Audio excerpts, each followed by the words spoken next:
O'tar qush nolasi. Rivoyat.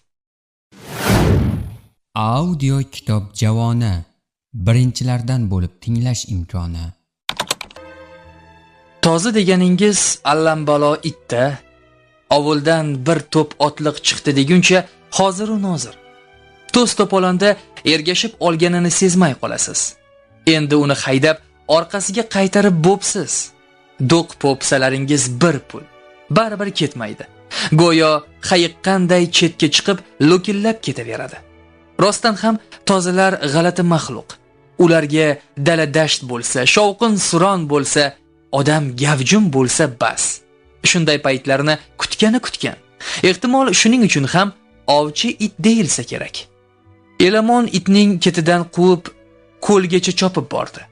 U dafn marosimida so'yish uchun mo'ljallangan 2 yashar novvosni boylab berishda xotin xalaj qari qartang bilan birga ketayotgan akasi Turmanga qarashib yurganida tozi iti uchar olomonga ilashib azza-bazza safarga otlanib qolibdi. Quvonchi ichiga sig'may u yoqdan bu yoqqa chopadi. Hali buni, hali uni hidlab qo'yadi. Butalar atrofida sakrab, goho bir zum to'xtab, xurib ham qo'yadi. Odamlarni safarga tezlaydi. Elamon itining otini aytib ham, avrab aldab ham qancha chaqirmasin, bari befoyda ketdi. Odamlarning ovga emas, balki ta'ziyaga, kennoyisi Olmoshning qo'shni qishloqda to'satdan vafot etib qolgan 17 yoshli singlisining janozasiga borayotganlarini aqlsiz it qayoqdan bilsin deysiz. Buni biyalarga, ho'kizlarga minib olganlar orasida chopqir otli bironta ham yosh yigit yo'qligidan bilib olsa ham bo'lardi. Issiqko'l atroflarini makon tutgan barcha erkaklar, jamiki eng yaxshi otlar, qurol ko'tarishga qurbi yetadigan qirg'izman degan yigit borki, barisi o'sha kuni uzoqda, tog'larning narigi tomonida, bu yerdan 3 kunlik yo'l bo'lgan Tolchuy vodiysida bosqinchi jing'or lashkarlari bilan jon olib jon berib jang qilayotganiga tozi itning aqli yetarmidi? Mana 5 kundirki Tolchuy vodiysidan hech bir xabar yo'q. Ahmoq it, sarang it butun bir xalqning taqdiri ne kechgani noma'lum bo'lib turgan bir paytda qanday odam ov haqida o'ylay olardi? Aslini olganda odamlarning g'am tashvishlari it uchun bir pul. Urush, ayriliq, o'lim, umuman inson bolasining g'urbatlari bilan itning nima ishi bor? Qani edi uning oldidan lip etib quyonmi, tulkimi chiqa qolsa-yu, to'zg'itib quva ketsa. Bunday onlarda otliqlar ham tozidan qolishmaydi. Jonini jabborga topshirib, o'lganiga qaramay o'lja ketidan ot solishadi. Tozi toqati toq bo'lganidan o'qtin g'ingshib qo'yar. Goho hammaning oldiga o'tib, qisqa xurar, sakrab odamlarni gir aylanib, bunchalik imillamasanglar degandek shoshilishga undar. Tezroq yuringlar degan da'vati shunday ko'zidan, butun borlig'idan ko'rinib turardi. Lekin sira Elamonga tutqich bermasdi. Itga qo'yib bersa qani edi? Suvoriylar uchar ketidan otlarni choptirsalar, uzangilarda tik turib qiy-chuv solsalar, yov ketidan quvlaganlardek shovqin suron ko'tarsalar u butun borliq ov zavq-shavqi bilan yashasa, tozi hammani ana shunday ov nash'asini surishga chorlardi. Ey voh, odamlar ovga emas, janozaga ketishayotgandi. Cholu kampirlar g'am alamdan boshlarini xam qilib, jigarlari Sengirboyning kelini Olmoshning boshiga tushgan kulfatga sherik bo'lib, qondoshlik burchlarini o'tash uchun ketishayotgan edi. Shu bois qora tozi it ucharga hech kim e'tibor bermasdi. Shum xabar urug'doshlar uchun eng og'ir va xatarli bir paytda yetib keldi. Ular bundan bor yo'g'i 6 oy burun Sengirboyning hurmati deb emas, axir u kim bo'libdi? Balki Olmoshning eri, hozir Tolchuy vodiysida ulkan qirg'in barot jangda qatnashayotgan Qo'ychimanning hurmati. Eng muhimi, ushoq qashshoq bo'ziylar urug'ining faxri, buyuk o'tovsos usta Sengirboylar oilasiga kelin bo'lib tushgan Olmoshning hurmati uchun tishlariga qo'yib chidayotgan edilar bu ovoragarchiliklarga. Sengirboy bobo esa mana 3 kun bo'libdiki turolmasdan yotibdi. Cholni ko'pdan beri yuragi bezovta qilardi. Qudalar tarafdan kelgan sovuq xabar ustani yiqitdi. Sengirboylar kelinning bir qorindan talashib tushgan singlisi 17 yashar Ulqan dunyodan ko'z yumibdi. O'tovsiz usta qudalarning hurmati va urug'doshlarining udumi deb bo'yiga yetgan qiz bolaning dafn marosimida ishtirok etish uchun shosha-pisha po'stinini kiydi. O'smir o'g'illardan Turman bilan Elamon cholning ikki qo'ltig'idan ushlab, hovlida egarloqliq turgan otga tomon yurishayotgan edi. Sengirboy bobo o'tov bo'sag'asdan o'tishi bilanoq yuragini changallab qoldi. Oyog'ini uzangiga solishga ham ulgura olmadi. Og'riqdan ingrab, otning yoliga yopishganicha oyoqda bazo'r turib, yiqilgudek chayqaldi.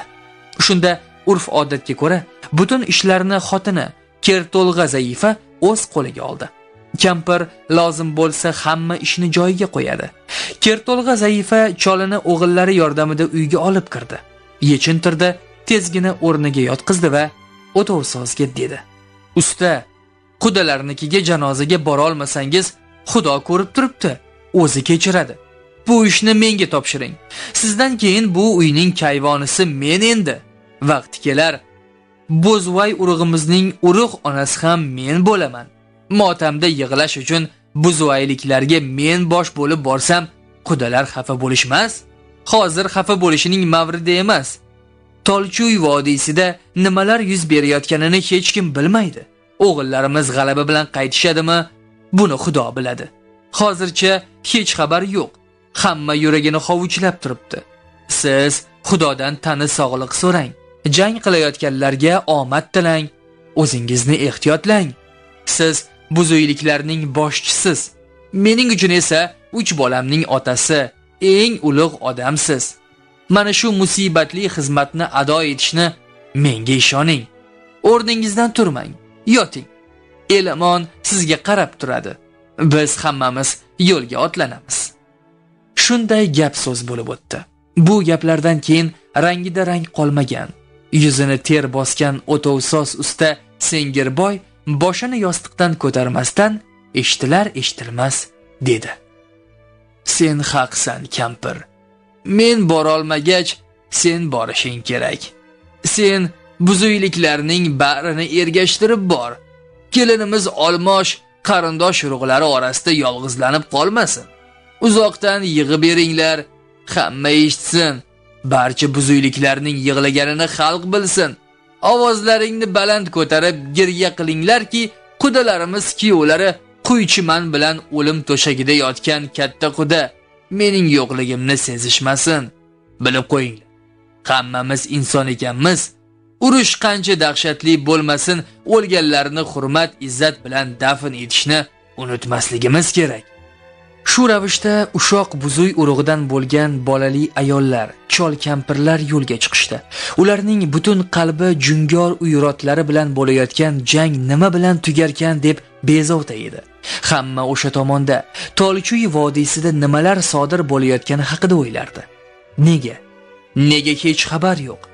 Nega hech kim hech narsani bilmaydi? Urug'ning, xalqning or-nomusini saqlab qolish uchun yigitlar qirg'in barotga yuz tutib ketishgan. Ular ko'ngillari g'ash, zo'r xavotirda jo'nab ketishgan. Ularni tutib bo'yniga kamarni solish Elamon uchun oson bo'lmadi. Tozining odamlarga qo'shilib ketib qolishi hech gap emas edi. Shunda ham uchar bo'ynidagi bog'ichi bilan olg'a intilar, bo'shab ketishga urinardi. Lekin itni qo'yib yuborish mumkin emas. Yot joylarda tozini ovul itlari galasa g'ajib tashlagan bo'lardi. Albatta, shunday bo'lardi. Elamon ucharni bo'ynidan ushlab turar ekan, nima deyishini bilmay turib qoldi. Janozaga ketayotganlarga "Yaxshi borib kelinglar" deyishmaydi-ku. Onasi oti ustida jilovini tortib turar ekan, o'g'liga "Nega serrayib turib qolding? Tezroq uyga borsang-chi?" dedi qovog'ini solib. "Otangga qara, eshityapsanmi? Oldidan bir qadam ham ketma, uqdingmi?" Elamon "Tushundim" degandek bosh irg'adi. Onasi aytganlarining hammasini qiladi. Elamon onasiga uning bug'doy rang, ajillar bilan qoplangan g'amgin qarimsiq yuziga boqar ekan, kampirning hozirgiday tashvish tortganini hech eslay olmadi. Elamon onasiga qarab dedi: ko'rgiliklarimiz bor ekan. Endi siz ketavering. Biz uchun g'am yemang. Men endi yosh bola emasman-ku. Hamma tayinlaganlaringizni qilaman. Otamdan bir qadam ham nari jilmayman. Faqat Qo'ychiman akam ot ustida uzangisiga oyoq tirab omon kelsa bas. Jasadini egarga o'ngarib kelishmasa bo'lgani.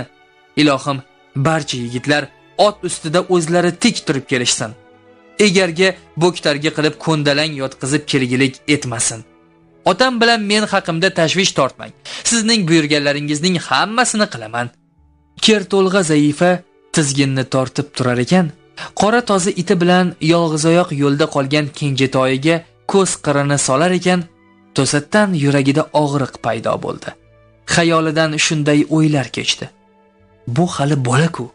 Otasi nima bo'larkan? Akasi Qo'ychiman salomatmikin yoki o'yrotlarning nayzasidan yer tishlab qoldimikan?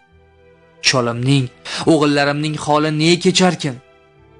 Barchasining, el yurtning boshiga qanday kunlar tusharkan? Ana shu dahshatli o'y xayollarni bildirib qo'ymaslik uchun o'g'ildiradi. O'g'lim, ovulga chop. Seni va otangni Tangriga topshirdim. Sal yurgach yana to'xtadi. Borishing bilan otangga haligi o'tdan damlama qilib ichir. Xo'p bo'ladi. Darrov damlama qilib beraman, deb onasiga va'da berdi. Kampirning bu gaplariga ko'ngli to'lmadi shekilli, dorini tayyorlash yo'llarini tushuntira ketdi. O'tning ustiga vaqirlab turgan qaynoq suv quyib damlab qo'yasan. Sal sovigandan keyin otangga berasan. Terlaguncha ichsin. Shundan keyin ko'kragi bo'shab, yengil tortib qoladi. Mening gaplarimni uqdingmi? Tushundingmi? Deb qayta so'radi o'g'lidan Kerto'lg'a zaifa. Aytganlarining hammasiga o'g'lining tushunib olganiga ishonch hosil qilgach, boyvuchcha boshqalar ketidan otiga qamchi bosib, ko'l bo'ylab ketdi. Lekin sal o'tmasdan u yoq bu yoqqa alang-jalang qarar ekan, yana to'xtadi-da, otdan tushdi. "Elamon, bu yoqqa kel bolam", deb o'g'lini chaqirdi. "Otni ushlab tur, men ko'lga sig'inib olay. Ketdik." Kampir shunday dedi-da, ko'lga yuzini burdi va shoshilmasdan ko'lga qarab salobat bilan tantanavor qadam tashladi. Qattiq shamollar turganda to'lqin bo'lib uyilib qolgan top-toza qizg'ish mayda qum ustidan yurdi. Boshiga surubdan sallaga o'xshatib, tomog'igacha qattiq o'rab olgan oppoq qorday katta elachakdan boyvuchchaning faqat yuzi ko'rinardi. Elachakda kampir biroz yashargandek tuyulsa-da, chakkasidan oq sochlari ko'rinib turardi. Boyvuchcha qarasa ham jismonan baquvvat, hali xushbichim edi. Olmoshni kelin qilib tushirgungacha butun tirikchilikni o'zi qilar edi. 4 ta erkak, 3 o'g'il bilan eriga qarashining o'zi bo'lmaydi. Uy ishlarida esa erkaklarning foydasidan zarari ko'proq. Ko'l yoqasidagi qum ustida ohista oyoq bosar ekan, Kerto'lg'a zaifa dunyo va oila tashvishlarini bir zum unutgandek fikrini jamlab ko'lga qarab yurdi-da, qandaydir hayajon va ruhiy ko'tarinkilik bilan o'ynoqi moviy suv yuziga, uzoq-uzoqlarda bo'zarib turgan qorli cho'qqilarga, tog' tepalardagi xira bulutlarga nazar tashladi. Bularning hammasi odam uchun makon qilib yaratilgan zohiriy bir keng dunyo. Iloh kabi qudratli, uning yerdagi timsoli kabi hayotbaxsh dunyo ediki, bani bashar ana shu dunyo izmida bo'lib kelgandi.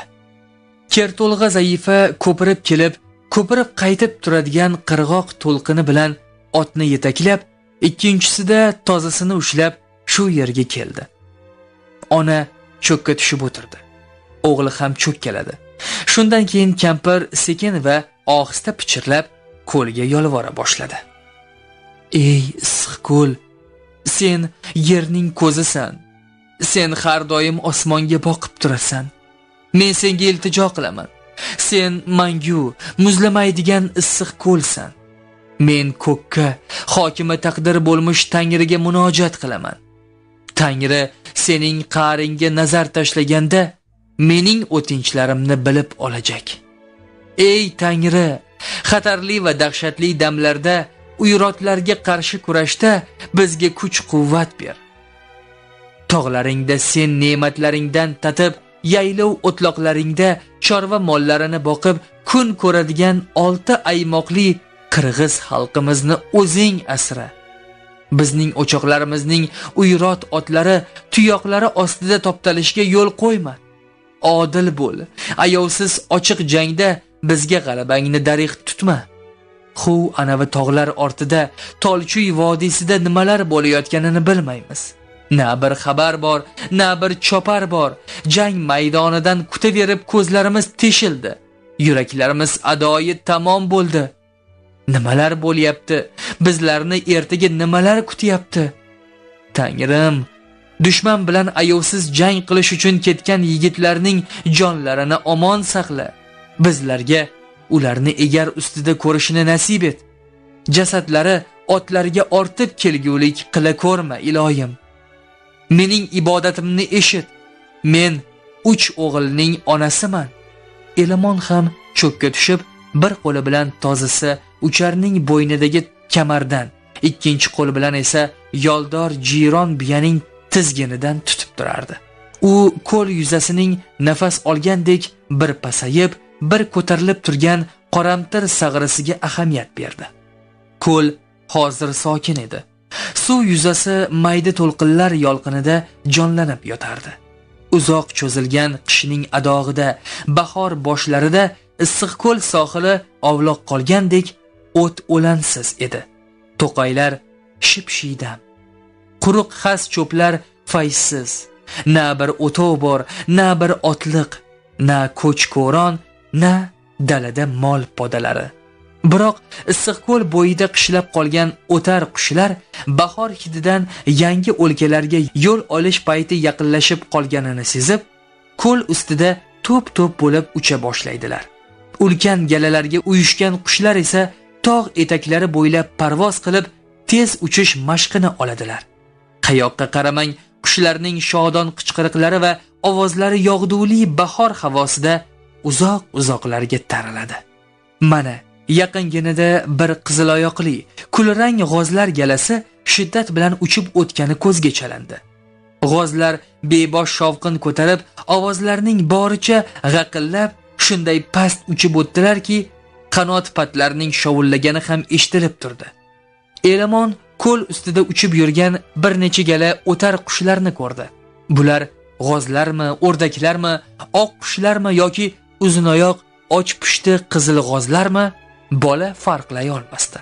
Chunki bu qushlar juda uzoqda va balandda to'p-to'p bo'lib uchib o'tardi.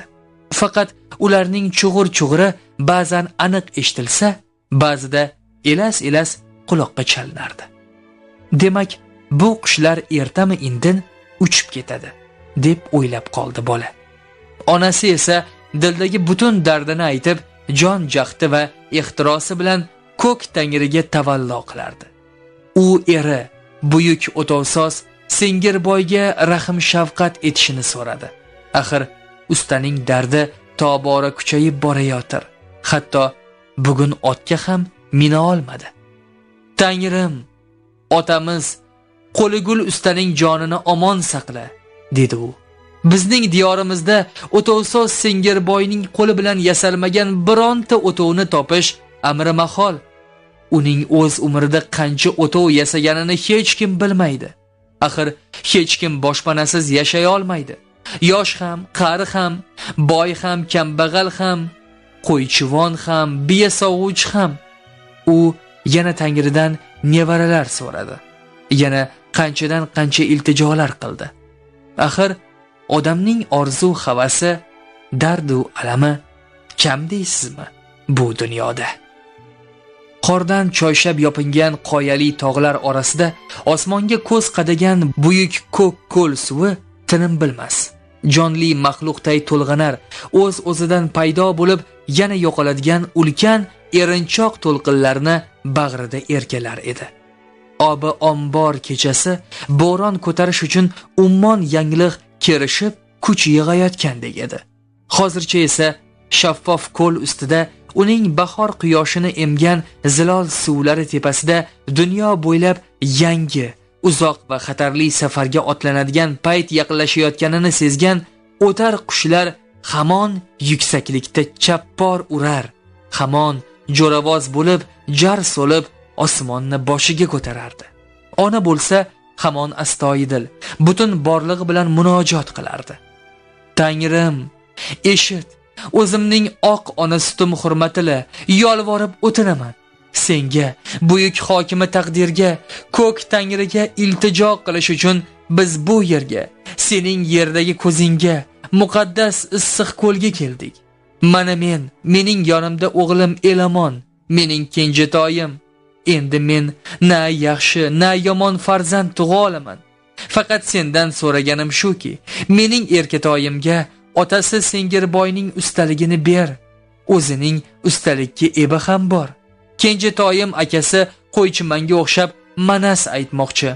Bu iltijomni ham ijobat qil. Eng avvalo va eng muhimi, unga azaliy so'zning qudratini ato et. O'sha so'z ildiz otgandek jon va tan bilan chirmashib ketsin.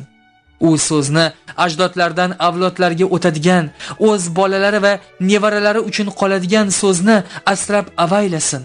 Ajdodlar qirg'iz nomini olgan davrdan yetib kelgan so'zni o'zida jo qila oladigan kuch-qudrat ber unga. Men 3 o'g'ilning onasiman. Tangrim, mening iltijolarimni qabul qilgaysan. Odam bilan doimo yonma-yon yashaydigan tilsiz maxluqlar o'g'limning o'ng tarafida turgan va manaman degan yirtqichni quvib yetadigan bizning toza itimiz uchar ham. O'g'limning chap tarafida turgan biron marta qisir qolmagan jiron biya ham bizlar bilan birga o'tinib so'raydi sendan. Elamonga shunday tuyuldiki, onasi garchi pichirlab, eshitilar-eshitilmas ohangda munojat qilgan bo'lsa ham, uning so'zlari hammani sehrlab qo'ygan jo'shqin xitob singari butun ko'l bo'ylab yangrab, hamma yoqqa yoyilib taralib ketdi. Go'yo uning so'zlari ko'l atrofidagi tog'larda "Tangrim, menga quloq sol, mening so'zlarimni eshit" degan tashvishli va aniq aks sado berdi. Onasi otga minib, ko'lning jiyagida kichkina to'p bo'lib uzoqlashib ketgan sheriklari ortidan shosha-pisha jo'nab ketgandan keyin ham Elamon sevikli tozisi ucharni ushlaganicha ancha vaqtgacha joyida turib qoldi. Bola hali o'sha kunni, ko'lda onasi Tangriga iltijo qilgan o'sha daqiqalarni umrida 1-2 martagina emas, balki ko'p martalab esga olajagini. Xursandchilik onlarda ham, boshiga ish tushgan paytlarda ham yig'lab eslajagini. Onasi Elamonning buyuk manaschi bo'lishini Tangridan so'ragani uchun shuning sharofati bo'lsa kerak, xalq uni momaqoldiroqdek guldiragan manaschi Elamon deb atagani uchun taqdirdan rozi bo'lajagini hali bilmasdi. U o'zining yoshlik davri o'yrotlarining bosqinchilik yillariga to'g'ri kelishini, qirg'izlarning manasni Elamon ijrosida ovloq davralarga yashirinib olib yig'lab eshitajaklarini xayoliga ham keltirmasdi. Elamon manas aytishga kirishdan avval onasining ko'l bo'yidagi duosini albatta eslajagini, manaschi o'g'li Elamonni yashirgani uchun onasini o'yrotlar o'ldirajaklarini, dostonning yurakdan chiqqan boshlamasi Elamon uchun ham taskin, ham xalq ruhi buyukligi, ham xalqning umrboqiyligi kuylangan so'zning go'zalligi va teranligi ifodasi bo'lajagi haqida o'ylab ham ko'rmagandi. U manasning Elamon og'zidan chiqqan quyidagi so'zlarini odamlarning butun vujudi quloqqa aylanib, nafas olishdan ham o'zlarini tiyib eshitajaklarini bilmasdi. Qirg'izlar, qirg'izimiz, hammamizdan buyugimiz Manas haqida so'z ochay. O'sha kunlardan to shu kunlargacha qancha kunlar qumday oqib ketdi. Bir-birlarini quvib son-sanoqsiz tunlar o'tdi qaytib kelmasdan.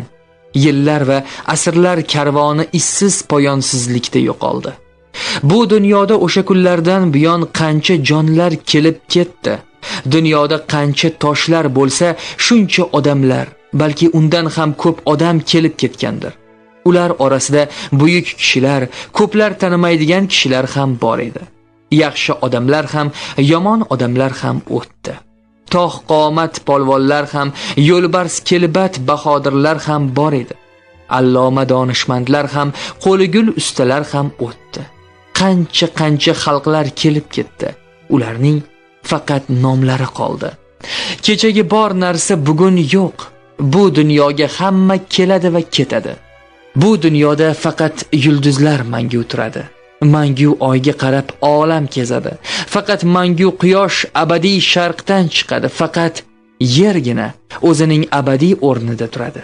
Yerda faqat odamlarning xotirasi hammadan uzoq yashaydi. Odamning umr yo'li esa qisqa, qosh bilan qovoq orasicha.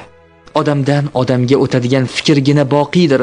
Avlodlardan avlodlarga qoladigan so'zgina abadiydir. O'sha kunlardan buyon o'tgan vaqtda yer o'z qiyofasini ko'p marta o'zgartirdi. Tog'lar yo'q tekisliklarda o'rkach tog'lar yuksaldi. Oldingi tog'lar o'rnida quruq dashtlar paydo bo'ldi. Jarlar yemirilib sayxonliklarga aylandi. Daryo soylar oqib yotgan o'zallar tekislanib ketdi. Ayni vaqtda yer ustida yomg'ir qor suvlari chuqurliklar, jarliklar va daralar hosil qildi. Dunyo yaratilgandan beri chayqalib turgan moviy dengizlar o'z o'rnini qumli cho'llarga bo'shatib berdi. Shaharlar qad ko'tardi, shaharlar vayron bo'ldi va chol devorlar o'rnida yangi devorlar tiklandi. O'sha kunlardan bu kunlargacha so'z tug'di. Fikrga qo'shildi. Qo'shiq qo'shiqqa ulanib ketdi. Ertak cho'pchakka aylandi. Sanoqsiz dushmanlarga qarshi kurashgan qirg'iz qabilalarining xaloskorlari bo'lib qolgan Manas bilan uning o'g'li Semetey haqidagi doston bizga ana shunday yetib keldi. Bu dostonda biz ota-bobolarimizning ovozini eshitamiz. Ayni vaqtda necha asrlar oldin uchib o'tgan qushning yuksak parvozi, tulpor tuyoqlarining allaqachon so'ngan dukur-dukurlari, dushmanlar bilan yakkama-yakka olishgan botirlarning hayqiriqlari qulog'imizga keladi. Yig'i ovozlari-yu g'alaba surollari quloqqa chalinadi. Ana shu so'zimizda o'tmish hayot tiriklarining ko'z oldida, tiriklarga hamd va sano aytish, tiriklarni sharaflash uchun yana namoyon bo'ldi. Al-qissa biz buyuklardan buyuk Manas haqidagi va uning jasur o'g'li Semetey to'g'risidagi dostonimizni boshlaymiz. Tiriklarga hamd va sano aytish uchun, tiriklarni sharaflash uchun. Bu bolakay o'zining Xudoning marhamati ila qirg'izlarning jung'orlariga qarshi hayot-mamot kurashining jarchisi bo'lib qolajagini hali bilmasdi. U o'z boshi uchun dushman mingta tulpor va'da qilajagini, xoinlar ushlab bergach, qozoqlarning jazirama cho'lda butun tanasi chavaqlanib, ko'zlari o'yilib, qiynoqlarda o'lajagini hali xayoliga ham keltira olmasdi. Oxiri qoniga belanib, tashnalikdan jon berayotgan so'nggi onlarda yana mana shu kunni, shu soatni, shu ko'lni, onasi iltijo qilgan ko'lni, uzoq o'lkalarga uchib ketish uchun to'plangan ana shu qushlarni yana esga olajagini va bularning hammasini o'ngidagidek ko'z oldiga keltirgach, onajon degan xitob bilan jon berajagini hali bilmasdi. Bularning hammasi shon-shuhrat ham, kurash ham, halokat ham oldinda edi. Hozir esa u issiq ko'l yoqasida, onasi sajda qilgan joyda tozisi ucharni o'z qo'lidan chiqib, odamlar ortidan chopib ketmasligi uchun bo'ynidan qattiq ushlab turar edi. U birdan kasal otasi esiga tushib, shoshilib qoldi. "Ketdik, uchar, ketdik", dedi u itga buyruq bergandek va tog' yonbag'irdagi ovulga qarab shosha-pisha yura ketdi. Ko'ldan uzoqlashganda ham qush galalarining betinim chag'ir-chug'ur, g'oq-g'oq ovozlari quloqqa chalinib turdi. O'sha kechasi tong saharda Kenjatoy Elamonning ko'z oldida buyuk o'tovsoz, Sengirboy foniy dunyodan ko'z yumdi. Otasining oxirgi daqiqalarda xirillab, nafasi tiqilib g'alas aytgan so'zlarni deyarli tushunib bo'ldi. Lekin bola titrab, qaqshab va yig'lab otasining yuziga egilib turar ekan, o'choqdagi olovning nim yorug'ida chol lablarining harakatidan otasining nima demoqchi bo'lganini payqadi. Bola ikki so'zni tushundi. Tolchuyda nima? Tushundi-yu, labini tishlab yig'lab yubordi. So'ngra qattiq ho'ngradi va o'zini yig'idan tiya olmasdan dedi: "Yo'q ota, hech qanday xabar yo'q. Men sizga qanday yolg'on gapiray? Hech darak yo'q. Men bir o'zimman, eshityapsizmi? Men qo'rqyapman. O'lmang otajon, siz o'lmang. Tezda onam keladi. Onam tezda keladi." O'g'lining so'zlariga ota tushundimi yo'qmi, Xudo biladi. Shu zahoti uning joni chiqib ketdi. Ko'zlari ochiq qoldi. Otasi jon taslim qilish bilan yashin tezligida kelgan o'lim cholning yuzini qo'rqinchli tusga kiritib, butunlay o'zgartirib yuborgani zahoti bola qo'rqqanidan o'tovdan otilib chiqdi va nima qilarini bilmay, vahimaga tushib, dod solib xo'ngrab, boshi oqqan tomonga chopa ketdi. Uchar ham nima bo'lganini tushunmasa-da, dumini qisib qo'rqibsa, Elamon ortidan chopaverdi. Elamon Issiqko'lning to'lqinlari mavjlanib yotgan qirg'og'iga yetgandagina o'ziga keldi. Shu yerda u serrayib turib qoldi. Issiqko'l o'sha kecha jumbushga kelib, shiddatli chayqalib, to'lqinlarni o'ynatmoqda edi. Biroq Elamonning qulog'iga boshqa tovushlar, to'xtovsiz qiy-chuv eshitildi. U osmonga qaradi va nimqorong'i osmonda son sanoqsiz qushlar bulutini ko'rdi. Beadad tumonat qushlar. Qushlar ko'l ustida katta doira hosil qilib aylanib uchmoqda. Yo'lda uchraydigan tog'lar tepasidan oshib o'tish uchun yuksaklikka ko'tarilayotgan edi. Nihoyat qushlar ko'l ustidan oxirgi marta aylanib uchib o'tdi va turnaqator tizilishib, yanada balandga ko'tarilib borib, Bo'm darasi tomon yo'l oldi. Dovondan oshib, Tolchuy vodiysi yo'nalishda ko'zdan g'oyib bo'ldi. Bola qushlar yiroq o'lkalarga uzoq muddatga uchib ketganini, ularning Tolchuy vodiysidan o'tishini, undan naridagi noma'lum va notanish yurtlarga borajagini tushundi. O'zini qo'lga olib, joni boricha qichqirdi. Bizning otamiz o'ldi. Qo'ychiman akamga aytinglar, otamiz vafot etdi. Otamiz o'ldi. O'ldi. Biz tog'lar ustidan uchdik. Dovonga yetganimizda qattiq shamol turib, qop-qora bulutlarni qarshimizga haydab keldi.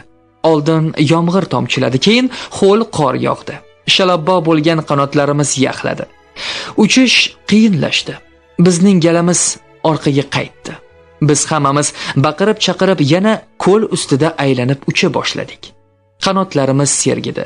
Aylanib uchganimiz sari yuksaklikka ko'tarilib bordik. So'ng yana yo'lga tushdik. Lekin bu gal shu qadar baland ko'tarilib uchdikki, tog'lar va bulutlar juda pastda qolib ketdi. Quyosh nurlari bizni quvib yetganda, dovondan oshib o'tgan edik, ostimizda uzoqda Tolchoy vodiysi keng yoyilib yotardi.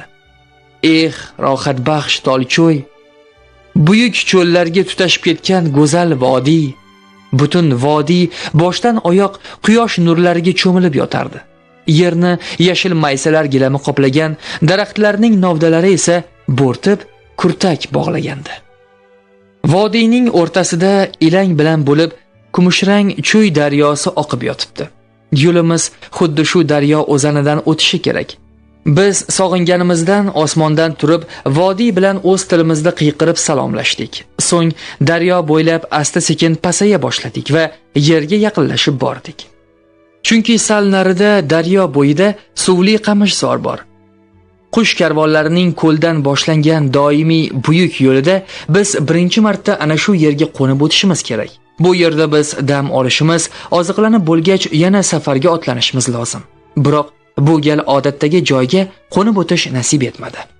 Galalarimiz qanotlari va dumlari yordamida parvozi sekinlashib, birin-ketin jonajon qo'nim joyimizga yaqinlashganimizda qirg'inbarot jang ustidan chiqib qoldik.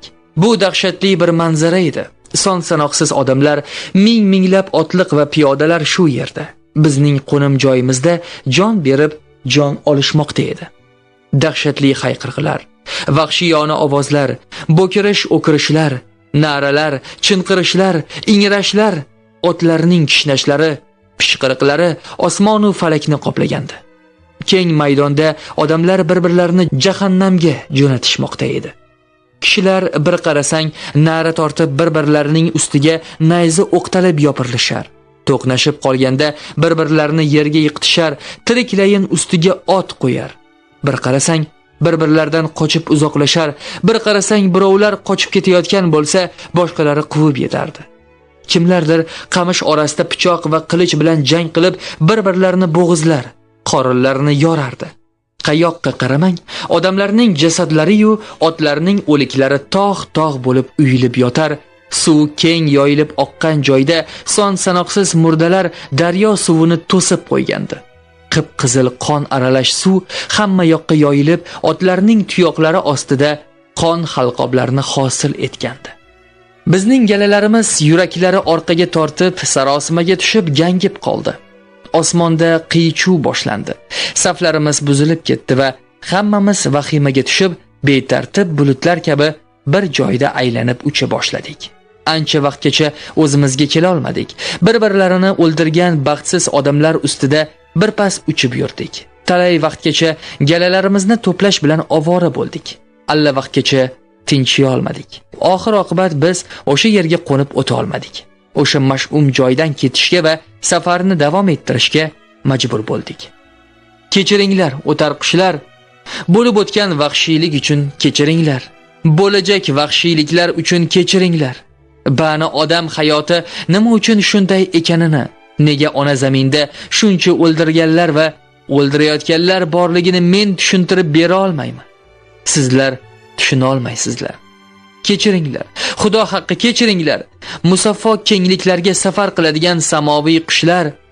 Jang tugagandan keyin u yerda quzg'unlar bazma boshlandi. O'lim tikxo'r qushlar jig'ildoni yorilguncha odam go'shtiga to'yishdi. Uchish u yoqda tursin, qanotini ham qimirlata olmay qolishdi. Jangdan keyin shoqollar bazma boshlandi. Chiya bo'rlarning odam go'shtiga qorni shu qadar to'ygan ediki, gavdalarini zo'rg'a sudrab ketishdi. Qushlar, keting bu yerdan. Bu mudhish joydan uzoq-uzoqlarga uchib keting. Ibtidoiy tabiat mavjudligidan buyon shunday. Har safar vaqti yetganda, erta ham emas, kech ham emas, har yili bir xil vaqtda qushlar uzoq safarga otlanadi. Ular albatta uchib ketadi. Uchganda ham faqat ana shu uchar qushlargagina emas, qushlargagina ma'lum o'zgarmas havo yo'llari bo'ylab uchib, dunyoning u chekkasidan bu chekkasiga boradi.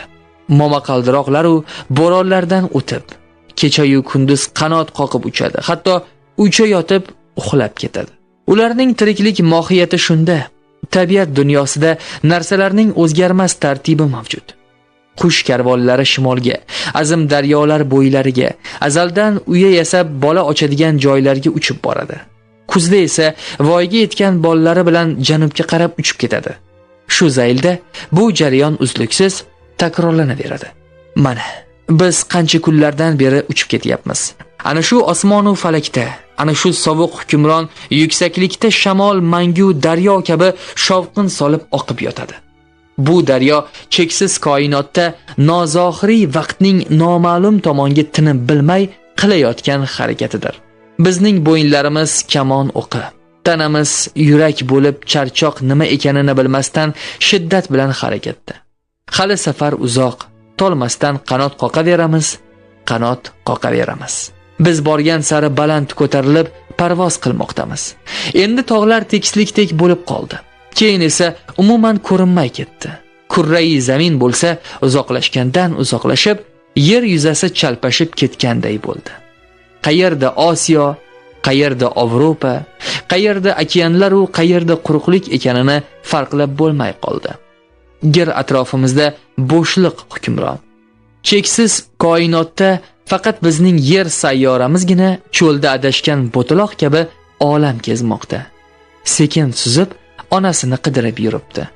Xo'sh, o'sha ona tuya qani? Yerning onasi, onaizori qani?